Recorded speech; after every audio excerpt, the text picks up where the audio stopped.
¿Qué nos cuenta el pasado del Manso? Hay historias de puentes y caminos, de terremotos y nevadas, de tesoros escondidos y ciudades perdidas.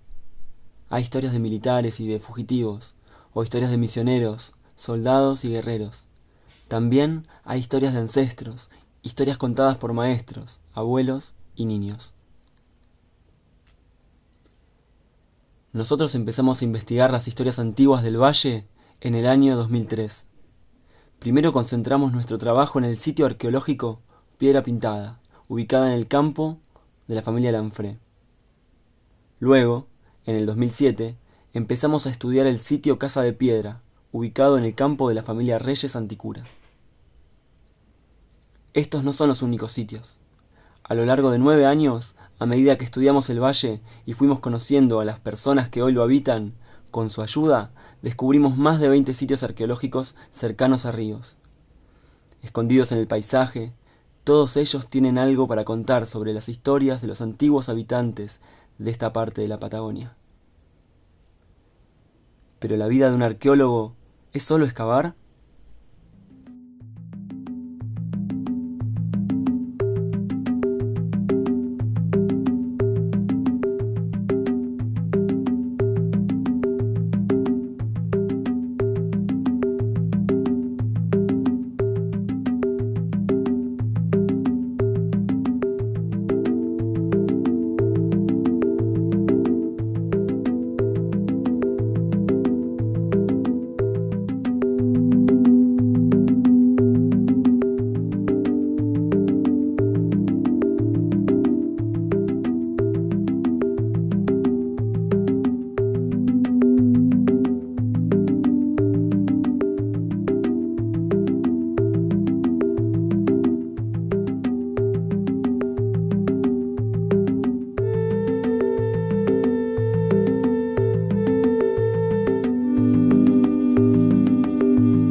Nuestro trabajo comienza con simples preguntas.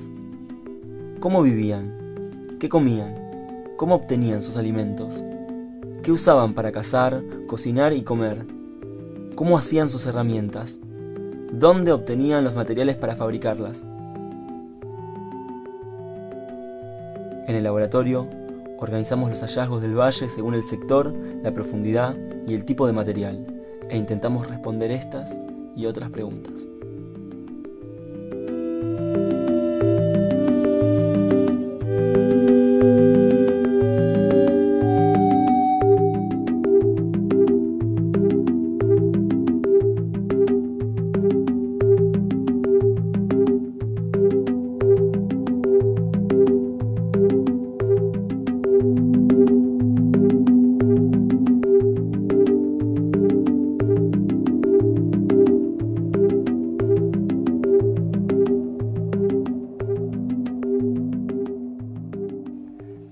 Esta bolsa contiene huesos que recuperamos en la excavación del sitio. Parecen simples fragmentos, pero estos trozos de hueso tienen información muy importante sobre cómo era la vida de las personas que habitaban en el Manso en el pasado. ¿Cómo hacemos los arqueólogos para obtener esa información? Lo hacemos a través del análisis zooarqueológico. La primera tarea es sacar los huesos de la bolsa, limpiarlos y tratar de determinar a qué animal pertenece. Para eso usamos manuales que muestran dibujos y descripciones detalladas, y también esqueletos actuales, que usamos para comparar con los huesos que estamos estudiando. Al mismo tiempo que averiguamos a qué animal corresponde, también determinamos de qué hueso se trata. Esto es, si es un hueso de la pata, de la cabeza, del costillar. Las distintas partes de los animales no solo son diferentes porque algunas son más sabrosas que otras, sino también porque brindan cosas diferentes. Por ejemplo, cuero, tendones, carne, grasa o el caracú. Igual que ahora, cuando los cazadores carneaban un animal grande, lo separaban en partes: las patas, el pecho, el cogote, el costillar, la cabeza. Hacían esto para facilitar el traslado desde el lugar de cacería hasta el lugar donde lo iban a comer, o bien para repartirlo entre los miembros del grupo, o simplemente para facilitar su cocción. Estas acciones dejan marcas en los huesos, como estas, producidas al cortar la carne o los tendones con herramientas de piedra, o estas otras, producto de golpear con una roca o algún otro elemento contundente los huesos de las patas, con el fin de extraer el caracú, que es muy importante porque la carne de los animales silvestres tiene poca grasa. ¿Qué nos dice el análisis de los huesos del sitio Población Anticura?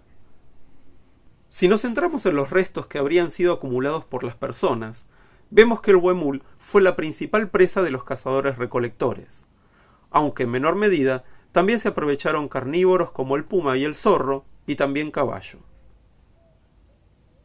Los huesos de caballo, si bien son muy poquitos, son importantes porque muestran los cambios ocurridos a partir de la presencia de los europeos.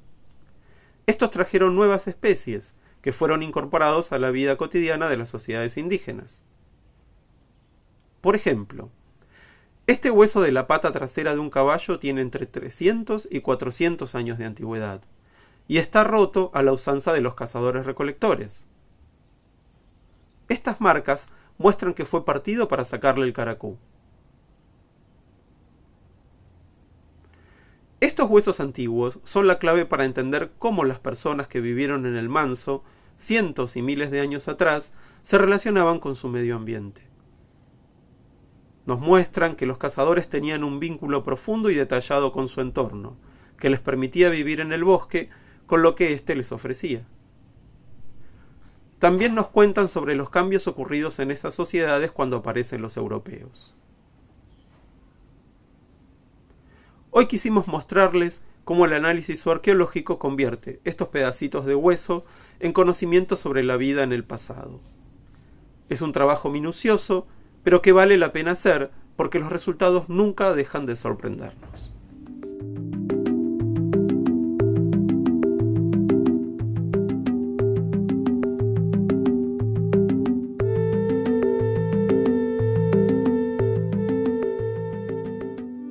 Algunas de las cosas que encontramos en las excavaciones del Manso son los trocitos de vasijas que llamamos tiestos. Imagínense, algunos fueron hechos hace 800 años. Con pedazos tan pequeños no podemos darnos una idea de cómo eran cuando estaban enteras, pero es probable que hayan sido muy parecidas a las que se encontraron enteras en otros lugares de la Patagonia. Cuando los trocitos son un poco más grandes o tienen algún tipo de decoración que nos puede guiar con mucha paciencia, podemos reconstruir algunas de estas piezas. Este es el caso de la parte de arriba de una olla que encontró Horacio Anticura, vecino del Manso, mientras alambraba. Fíjense cómo están unidos los pedazos. Este pegote muestra 2 fragmentos que se unieron con barro, y además también hicieron 2 agujeritos para pasar un cordel que los sostuviera.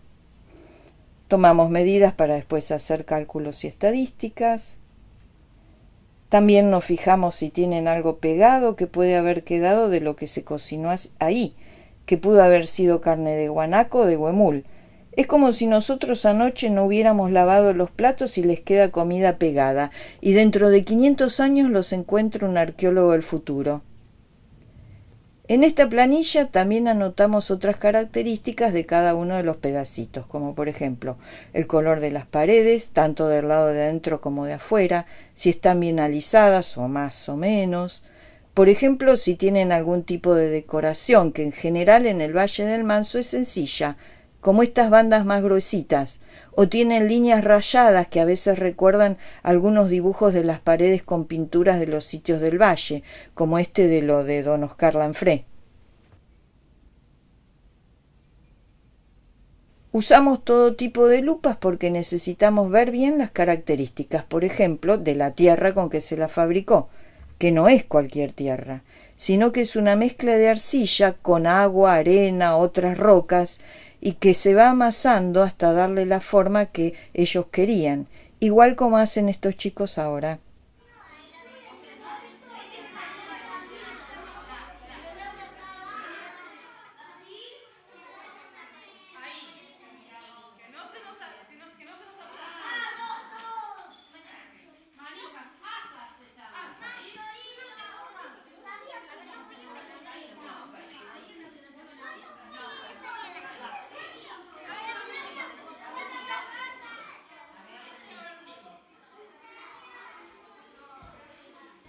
Como después de amasada la olla se la cocina para que se endurezca, y si se la cocinó bien, la parte rota que vemos acá la vamos a ver bien parejita, o si el calor no fue suficiente, se verán colores diferentes. Y eso, y los distintos pedacitos de minerales y rocas que forman la pasta, los vemos con microscopios más poderosos que usan los geólogos. Todo esto lleva bastante tiempo, y al mismo tiempo que se van anotando todos estos datos, vamos pensando el significado que estos objetos tenían para las personas, si eran objetos que venían de otros lados de la Patagonia, si los intercambiaban con otros grupos, si los hacían ellos, en fin, todas preguntas que ayudan a conocer el pasado del Manso y del Follel.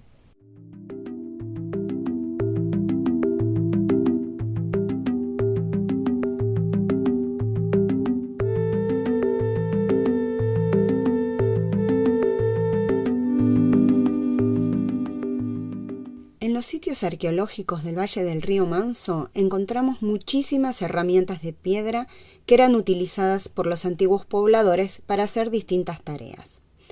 Cuando estudiamos estas rocas, tratamos de responder algunas preguntas. Por ejemplo, ¿de dónde sacaban las piedras para hacer las herramientas? ¿Cómo las hacían? ¿Para qué las usaban? En el laboratorio, lo primero que hago es separarlas entre las herramientas y los pedacitos de piedra que saltaron y se descartaron cuando la gente hizo esas herramientas. Después, trato de identificar el tipo de roca con que fueron hechas estas herramientas. Para eso tuve que estudiar los tipos de piedra que hay en la zona, conocer cómo son y juntar pedacitos de rocas de distintos lugares para poder compararlas con las que encontramos en los sitios arqueológicos. Usando lupas, calibres, un aparatito para medir ángulos parecido a un transportador, balanzas y una ficha, vamos tratando de ver distintas características que permitan saber cómo se hicieron y cómo se usaron.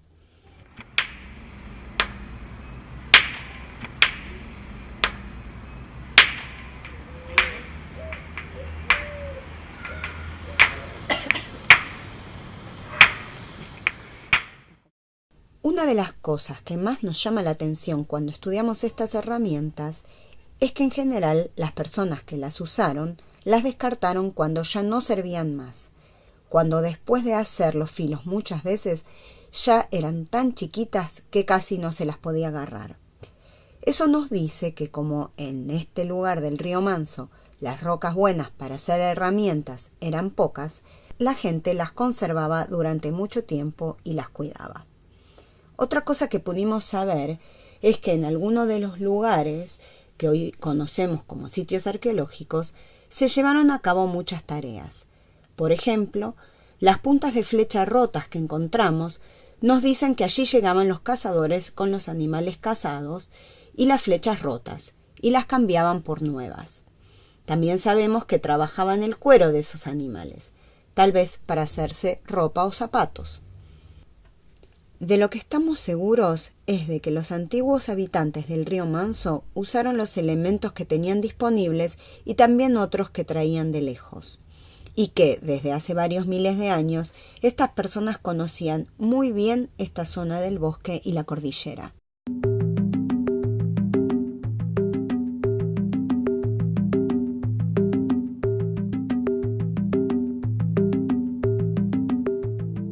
Y entonces, ¿qué nos cuenta el pasado del Manso?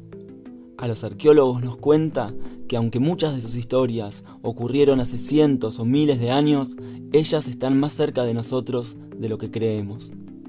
Cuando durante horas leemos libros y artículos en busca de información, cuando miramos en un mapa o revisamos un cuaderno de excavación, estudiamos un objeto o exploramos su historia con dedicación, imaginación y asombro, el pasado antiguo del valle, que a veces parece tan lejano, se nos acerca un poco más y nos invita a tenerlo presente.